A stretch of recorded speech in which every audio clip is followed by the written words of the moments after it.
Hello नमस्कार सुप्रभात दोस्तों, मैं सतीश पाल अपने परिवार सिलेक्शन गुरु जी यूट्यूब चैनल पर आपका हार्दिक स्वागत है, अभिनंदन करते हैं। हम आशा करते हैं कि आप सभी स्वस्थ और मस्त होंगे। तो चलिए हम रोज की तरह आज भी जीएस के 20 क्वेश्चन आपके सामने लेकर आए हुए हैं, जो कि आपके एसएससी जीडी एनालिसिस क्वेश्चन के बेसिस पर आधारित है। ठीक है, तो चलिए हम आज के सेट के अपने पहले क्वेश्चन की तरफ पढ़ते हैं और आज का अपना पहला क्वेश्चन देखते हैं। आज का हमारा पहला क्वेश्चन दिया है कि 2007 से 2012 की अवधि डैश योजना के साथ जुड़ी थी। मतलब 2007 से 2012 तक जो योजना आयोग था, वो कौन सी नंबर की पंचवर्षीय योजना थी। ठीक, अगर हम बात करें पंचवर्षीय योजना की शुरुआत यानी पहली पंचवर्षीय योजना कब हुई थी, तो ये शुरू हुई थी आपके 1951 से लेके 1956 तक। 1951 से 1956 तक की पहली पंचवर्षीय योजना चली थी। बात कर रहा है 2007 से 2012 की अवधि डैश योजना के साथ जुड़ी थी। कौन सी? पहला दिया है अब 9वीं पंचवर्षीय योजना, दूसरा दिया है आपका कि 11वीं पंचवर्षीय योजना, और तीसरा दिया है 10वीं पंचवर्षीय योजना, चौथा दिया है कि 12वीं पंचवर्षीय योजना। ठीक, अगर हम बात करें 2007 से 2012 तक मतलब कौन सी पंचवर्षीय योजना चली थी, तो ये चली थी आपकी 11वीं पंचवर्षीय योजना। कौन थी? 11वीं पंचवर्षीय योजना, यानी ऑप्शन बी हमारा जो है ये सही आंसर होता है। ठीक, चलिए अगला क्वेश्चन देखते हैं। अगला क्वेश्चन दिया है कि निम्नलिखित में से कौन सा अनुच्छेद राज्य की विधानसभा में एंग्लो इंडियन समुदाय के प्रतिनिधित्व के बारे में बताता है। ऑप्शन ए दिया अनुच्छेद 333, ऑप्शन बी दिया आपका अनुच्छेद 334, ऑप्शन सी दिया आपका अनुच्छेद 335 और ऑप्शन डी दिया आपका अनुच्छेद 336। ऑप्शन डी किया था अनुच्छेद 336। ठीक, तो किसकी बात कर रहा है कि निम्नलिखित में से कौन सा अनुच्छेद है जो राज्य की विधानसभा में एंग्लो इंडियन समुदाय के प्रतिनिधित्व के बारे में बताता है। अगर बात करें राज्य की विधानसभा में एंग्लो इंडियन समुदाय के प्रतिनिधित्व के बारे में कौन सा अनुच्छेद बताता है, तो बताता है अनुच्छेद 333। अनुच्छेद 333 यानी ऑप्शन सी ऑप्शन ए हमारा जो है ये सही आंसर होता है। अगला क्वेश्चन देखते हैं। अगला क्वेश्चन दिया है कि न्यायमूर्ति एस अब्दुल नजीर ने 23 फरवरी 2023 को किस राज्य के 24वें राज्यपाल के रूप में शपथ ली है। कब? 23 फरवरी 2023 की बात कर रहा है। 23 फरवरी 2023 को किस राज्य के 24वें राज्यपाल के रूप में शपथ ली है। ठीक, कौन है ये न्यायमूर्ति एस अब्दुल नजीर। ठीक, ऑप्शन दिया आंध्र प्रदेश, ऑप्शन बी दिया आपका महाराष्ट्र, ऑप्शन सी दिया आपका छत्तीसगढ़ और ऑप्शन डी दिया आपका मणिपुर। ऑप्शन डी किया जाए मणिपुर। ठीक, तो किसकी बात करें? न्यायमूर्ति एस अब्दुल नजीर की। इन्होंने 23 फरवरी 2023 को किस राज्य के? आंध्र प्रदेश के 24वें राज्यपाल के रूप में शपथ ली है। यानी ऑप्शन ए हमारा जो है ये सही आंसर होता है। क्या? आंध्र प्रदेश की। कहाँ की? आंध्र प्रदेश की। ठीक, अगला क्वेश्चन देखते हैं। अगला क्वेश्चन दिया है कि मोहिनीअट्टम किस राज्य का लोक नृत्य है। मोहिनीअट्टम जो है आपका किस राज्य का लोक नृत्य है। ऑप्शन दिया हरियाणा, ऑप्शन बी दिया आपका बिहार, ऑप्शन सी दिया आपका गुजरात और ऑप्शन डी दिया आपका केरल। ऑप्शन डी कहते हैं केरल। तो मोहिनीअट्टम की अगर हम बात करें तो मोहिनीअट्टम अगर पूछे किस राज्य का लोक नृत्य है, तो ये आपके केरल का है। कहाँ का है? केरल का लोक नृत्य कौन सा है? मोहिनीअट्टम है। ठीक है, अगर पूछे मोहिनीअट्टम किस शब्द से लिया गया, तो मोहिनी शब्द से लिया गया। मोहिनीअट्टम का जो नाम है आपका मोहिनी शब्द से लिया गया है, जो भगवान विष्णु का एक मतलब अवतार है, जिसे मोहिनी जो है आपका एक भगवान विष्णु का एक अवतार माना जाता है। ठीक है, चलिए अगला क्वेश्चन देखते हैं। अगला क्वेश्चन दिया भारत में पहली यात्री ट्रेन बॉम्बे यानी बॉम्बे ऑफ छत्रपति शिवाजी महाराज टर्मिनल से ठाणे तक किस वर्ष चली थी। ऑप्शन ए दिया 1835, ऑप्शन बी दिया आपका 1825, ऑप्शन सी दिया 1853 और ऑप्शन डी दिया आपका 1840। ठीक, तो भारत की पहली यात्री ट्रेन की बात कर रहा है जो कहाँ से कहाँ तक चली थी, तो बॉम्बे से ठाणे तक चली थी। ठीक, कब चली थी? तो चली थी आपको 1853 में। कब चली थी? 1853 में चली थी। अगर पूछे उसमें किसके कार्यकाल के दौरान चली थी, ये डलहौजी के कार्यकाल के दौरान चली थी। कहाँ से कहाँ तक चली थी? ये चली थी आपकी मुंबई से ठाणे तक लगभग 35 किमी की यात्रा इन्होंने तय की थी। ठीक, अगला क्वेश्चन देखते हैं। अगला क्वेश्चन दिया पिछली जनगणना 2011 के अनुसार भारत के किस राज्य में न्यूनतम लिंगानुपात है। पिछली जनगणना के अनुसार 2011 का पिछली जनगणना 2011 के अनुसार भारत के किस राज्य में न्यूनतम लिंगानुपात है। ऑप्शन ए दिया आपका पंजाब, ऑप्शन बी दिया दिल्ली, ऑप्शन सी दिया है बिहार और ऑप्शन डी दिया आपका हरियाणा। ऑप्शन डी किया दिया हरियाणा। तो अगर पूछे पिछली जनगणना किसके अनुसार 2011 के अनुसार भारत में किस राज्य में न्यूनतम लिंगानुपात है सबसे कम, तो ये आपके हरियाणा। सबसे अधिक लिंगानुपात तो है आपके केरल। कहाँ का है? केरल का। सबसे कम बात करें तो आपका हरियाणा का है। ठीक, यानी ऑप्शन डी हमारा जो है ये सही आंसर होता है। ठीक, ऑप्शन डी हमारा जो है ये सही आंसर होता है। अगला क्वेश्चन देखते हैं। अगला क्वेश्चन दिया है कि लोकहितवादी उपनाम से किसे जाना जाता है?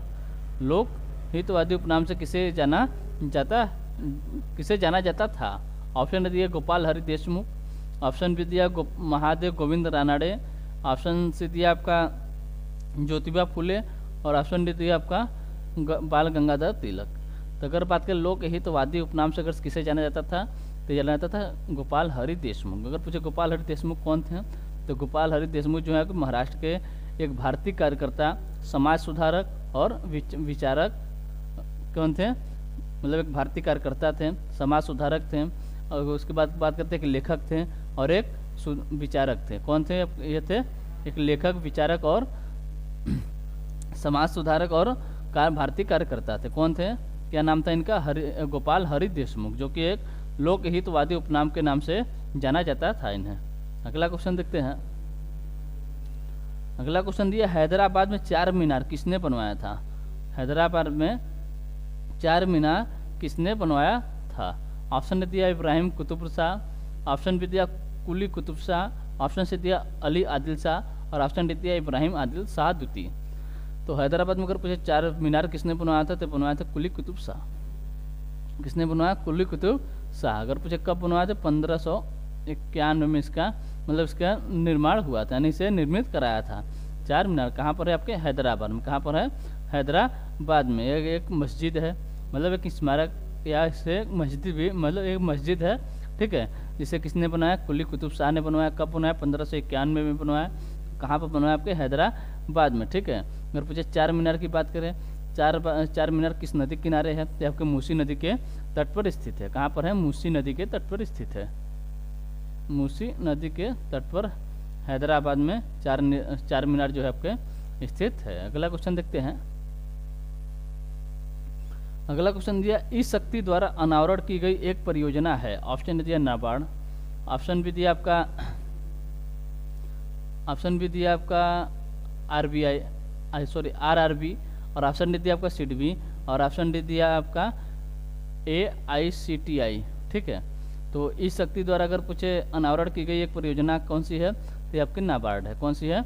नाबार्ड, यानी ऑप्शन ए हमारा जो है ये सही आंसर होता है। ठीक, अगला क्वेश्चन देखते हैं। अगला क्वेश्चन दिया हड़प्पा स्थल नदी के तट पर स्थित है। मतलब पूछा कि हड़प्पा स्थल जो है आपके किस नदी के तट पर स्थित है? ऑप्शन ने दिया सरस्वती, ऑप्शन बी दिया आपका सिंधु और ऑप्शन डी दिया आपका ब्यास और ऑप्शन डी दिया आपका रावी। ऑप्शन डी क्या दिया है? रावी। ठीक है, तो हड़प्पा स्थल की बात करें तो हड़प्पा स्थल जो है आपके ये कांस्य युग के किलेबंद शहर के खंडहर है, जिसे हड़प्पा के नाम से जाना जाता था। अगर पूछिए किस नदी के तट पर स्थित है तो आपके रावी नदी के तट पर स्थित है। कहाँ पर है? रावी नदी के तट पर स्थित है, यानी ऑप्शन डी हमारा जो है ये सही आंसर होता है। अगला क्वेश्चन देखते हैं। अगला क्वेश्चन है डॉक्टर BR अम्बेडकर ने कौन सी पुस्तक लिखी थी? ऑप्शन ए दिया आपको सिद्धार्थ, ऑप्शन बी दिया धम्मपद और ऑप्शन सी दिया बुद्ध और उनका धम्म, ऑप्शन डी दिया बुद्ध का हृदय। तो किसके बाद डॉक्टर BR अम्बेडकर ने कौन सी पुस्तक लिखी थी? इन्होंने कौन सी पुस्तक लिखी थी? इनमें से ये लिखे थे आपके बुद्ध और उनका धम्म। कौन सी है? बुद्ध और उनका धम्म, यानी ऑप्शन सी हमारा जो है ये सही आंसर होता है। अगला क्वेश्चन देखते हैं। अगला क्वेश्चन दिया सबसे पुराना वेद कौन सा है? ऑप्शन ए दिया आपका सामवेद, ऑप्शन बी दिया आपका अथर्ववेद, ऑप्शन सी दिया आपका ऋग्वेद और ऑप्शन डी दिया आपका यजुर्वेद। ऑप्शन डी किया जाए यजुर्वेद। ठीक, तो अगर हम बात करें सबसे पुराना वेद, पहले बात करें कितने वेद हैं? टोटल आपके 4 वेद हैं। सबसे पुराना वेद पूछे कौन सा है तो आपका ऋग्वेद है। कौन सा है? ऋग्वेद, यानी ऑप्शन सी हमारा जो है ये सही आंसर होता है। ठीक है, अगर बात करें ऋग्वेद में टोटल कितने मंडल हैं तो इसमें आपके 10 मंडल हैं। कितने मंडल हैं? 10 मंडल हैं। 1028 आपके सूक्त हैं। 1028 क्या हैं? सूक्त हैं। अगर पूछे 10,580 क्या हैं तो इसमें ऋचाएँ जो हैं आपकी 10,580 ऋचाएँ हैं, 1028 सूक्त हैं और 10 मंडल हैं। सबसे पुराना वेद कौन सा हो गया? आपका ऋग्वेद हो गया। ठीक है, चलिए अगला क्वेश्चन देखते हैं। अगला क्वेश्चन दिया है कि निम्नलिखित में से कौन सा अनुच्छेद मानव तस्करी और जबरन श्रम निषेध से संबंधित है। निम्नलिखित में से कौन सा अनुच्छेद जो है आपके मानव तस्करी और जबरन श्रम निषेध से संबंधित है। ऑप्शन दिया अनुच्छेद 29, ऑप्शन बी दिया अनुच्छेद 27, ऑप्शन सी दिया अनुच्छेद 30 और ऑप्शन डी दिया अनुच्छेद 23। ऑप्शन डी क्या दिया, अनुच्छेद 23। तो मानव तस्करी और जबरन श्रम निषेध से अगर पूछे कौन सा अनुच्छेद संबंधित है तो आपका अनुच्छेद 23 है। कौन सा है, अनुच्छेद 23, यानी ऑप्शन डी हमारा जो है ये सही आंसर होता है। अगला क्वेश्चन देखते हैं।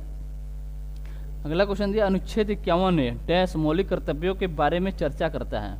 अनुच्छेद 51 है, ये जो है आपका मौलिक कर्तव्य, मतलब अनुच्छेद 51 में मौलिक कर्तव्य के बारे में बताया गया है।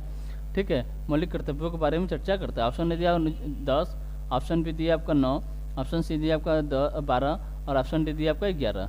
तो बात करें अगर कितने मौलिक कर्तव्य हैं वर्तमान में आपके 11 मौलिक कर्तव्य हैं। यही पूछा है कि अनुच्छेद 51 11 मौलिक कर्तव्यों के बारे में 11 मौलिक कर्तव्यों के बारे में चर्चा करता है। ठीक है, अगर पूछे पहले कितने मौलिक कर्तव्य थे तो आपके 10 थे। फिर एक आपका 86वें संविधान संशोधन तक एक मौलिक कर्तव्य जोड़ा गया, कौन सा, 11वां मौलिक कर्तव्य। आप टोटल कुछ पूछे कितने मौलिक कर्तव्य हैं तो टोटल आपके 11 मौलिक कर्तव्य हैं। ठीक है, अगला क्वेश्चन देखते हैं।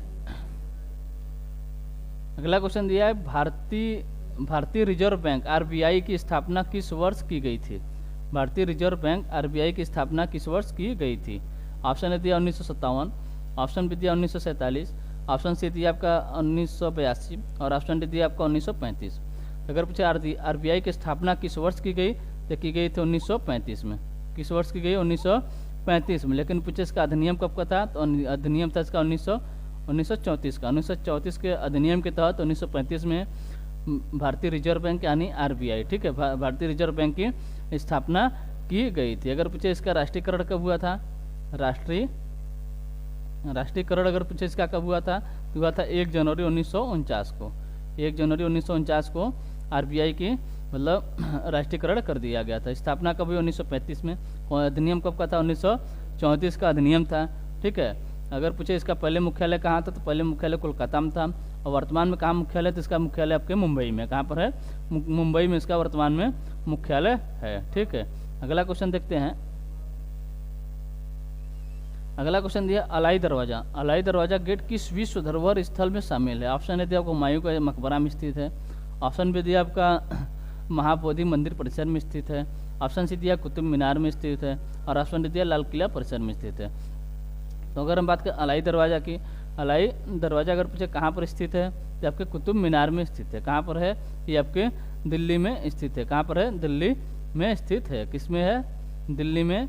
अलाई दरवाजा किस गेट में है तो आपके कुतुब मीनार के गेट में स्थित है। अगला क्वेश्चन देखते हैं। अगला क्वेश्चन दिया पीरपुर रिपोर्ट 1938 का निर्माण किसने किया। पीरपुर रिपोर्ट 1938 का निर्माण किसने किया। ऑप्शन ए दिया मुस्लिम लीग, ऑप्शन बी दिया आपको संघवादी पार्टी, ऑप्शन सी दिया आपको अहरार पार्टी और ऑप्शन डी दिया भारतीय राष्ट्रीय कांग्रेस। तो पीरपुर रिपोर्ट अगर 1938 का निर्माण अगर पूछे किसने किया था तो किया था आपके मुस्लिम लीग ने। किसने किया था, मुस्लिम लीग ने किया था, यानी ऑप्शन ए हमारा जो है ये सही आंसर होता है। अगला क्वेश्चन देखते हैं। अगला क्वेश्चन दिया महाराष्ट्र के मुख्यमंत्री ने डैश को सरकार का पहला उद्योग रत्न पुरस्कार प्रदान किया। ऑप्शन ए दिया नरेंद्र मोदी को, ऑप्शन बी दिया रतन टाटा को, ऑप्शन सी दिया NR नारायण मूर्ति को, ऑप्शन डी दिया सचिन तेंदुलकर को। तो महाराष्ट्र के मुख्यमंत्री ने किसे कौन सा पुरस्कार है, कहाँ, मतलब महाराष्ट्र के मुख्यमंत्री ने डैश को सरकार का पहला उद्योग रत्न पुरस्कार अगर पूछे किसे दिया था तो दिया था आपके रतन टाटा को। किसको, रतन टाटा को। यानी ऑप्शन बी हमारा जो है ये सही आंसर होता है। ऑप्शन बी हमारा जो है ये सही आंसर होता है। ठीक, तो चलिए आज के लिए सिर्फ इतना ही रखते हैं। अगर मिलते हैं आपसे अगले सेशन में। अगर सेशन आपको अच्छा लगा हो तो लाइक और सब्सक्राइब जरूर करिएगा और शेयर करना ना भूलिएगा। ठीक है, तो मिलते हैं आपसे अगले सेशन में। तब तक के लिए टेक केयर, बाय बाय, जय हिंद, जय भारत।